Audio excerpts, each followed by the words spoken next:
આજ તો મામાના ઘરે જઈને બાને સીધા દવાખાને લઈ જવા પડ્યા।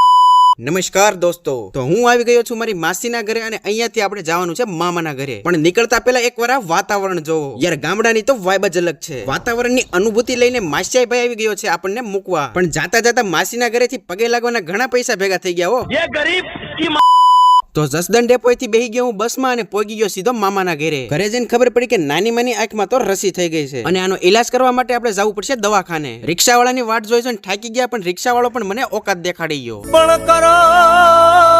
ફાઇનલી એક રિક્ષા મળી ગઈ અને એમાં બેહીને અમે પોગી ગયા બગસરા, પણ વરસાદે તો હેરાન કરી નાખ્યા। માંડ માંડ આપણે આપણી મંજિલે પોગી ગયા અને અંદર જઈને ખબર પડી કે આ તો બેંક છે। પછી તો શરમના મારે મામાને કીધું તમે લઈ જાઓ બાને દવાખાને, હું બેહી ગયો બહાર। બાની દવા લઈને જેવા ઘર બાજુ નીકળ્યા તો હું ભાળી ગયો ગાંઠિયા। પછી તો મેં અને મામાએ ગાંઠિયાની રમઝેટ બોલાવી દીધી। મામાના ઘરે આવ્યો એટલે પૈસા તો આપણે કઈ દેવાના ન હોય। ગાંઠિયા ખાઈને પાછા રિક્ષા બાંધીને વહી ગયા ઘરે।